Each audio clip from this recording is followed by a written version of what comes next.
Hi guys, it's me again, Teacher Jess. So niaging adlaw naglatagaw mi kauban sa akong mama ning adto mi og Tagum City. So that time nagsakay mi og bus. So syempre di mawala ang atong pag-emote-emote diha sa bus para nagud tayo ma-content gud no. So yung ana lang, then pag abot na mo sa terminal, gisugat mi sa ko ang manghod o naman sila'y sakyanan. So, nag-imot-imot na pug ko diha sa sakyanan. While na ako sa back seat. So, naisirhanay ako ang mama ug akong igsuon diha. So, pag-abot na mo dito sa balay, gilutuan day mi og bisayang manok. Kalami. Grabing huyo, kaon na mo ana kay init pa kaayo. Then after ato ni ato mi og mall, then namalit mi wa na videohan. Then after sa mall nin diretso mi diri sa bag-ong kapitol sa Tagum.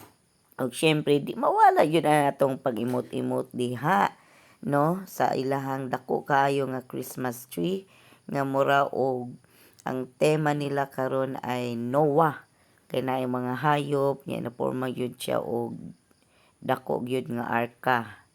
So ang nagvideo dahil ana ay ako ang pag-umangkon. Ya tingala ko gi lihok-lihok man niya mo ra pug ang Christmas tree ning lihok pod. So habang gibidyohan ko niya nagkanta-kanta po ko diag sana ngayong Pasko. Mo to. Siyempre, dapat tay mga kaagi nga unta mahinumduman pod ta. So mo to guys. Nindot kaayo no ang ilang Christmas tree maka-emote jud ta. So nag-vlog ko diha, wa na lang nako gi patingog no kay naulaw ko diha. Mananaw man mga tao nga nag-vlog ko oy ya. Mukaingog kinsa dahil na siya, di ba na sikat.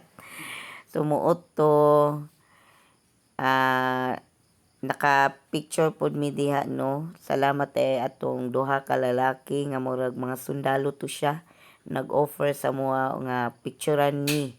No kay di man gyud makompleto gyud nga magpicture.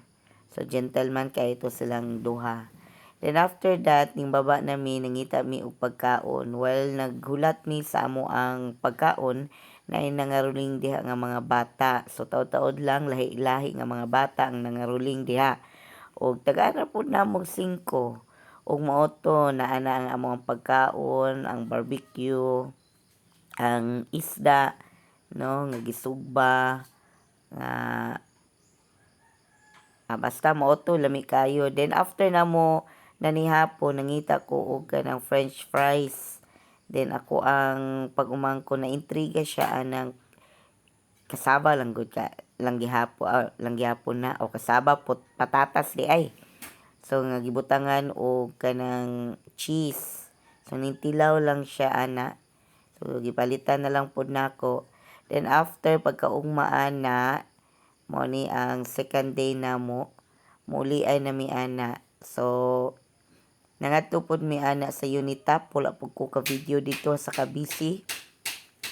Then namalit mi dito. Then after namo sa Unitap, nakipag hagit akong kuan nga moadto og Jollibee para mangaon. So mao to kay wala na may space no piti mang punua niya mo yun ang paborito sa ako ang pag-umangkod jud ang Jollibee. So nag take out na lang mi ana. So while naghulat mi sa amo ang gi-order, gi-videohan ako ang pag-umangkon. Then after 15 minutes ni abot na gyud ang amo ang gi-order. Then sila mama ug akong manghod naghulat ra dito sa kotse. So init kaayo no. O kabalo ba mo nga sa kotse na lang mi nangaon. Pero nangita mig lugar diha nga dool sa terminal. Dito mi nangaon kauban sa ako ang pamilya. So, duha lang mi kaadlaw dito sa Tagum pero lipay kaayo mi, bahala gasto kayo. No, nasige lang mi kaon. Pero salamat kaayo Lord sa blessing. So mo to ning uli na pod na ning uli na mi Then imot-imot na pod. Bye!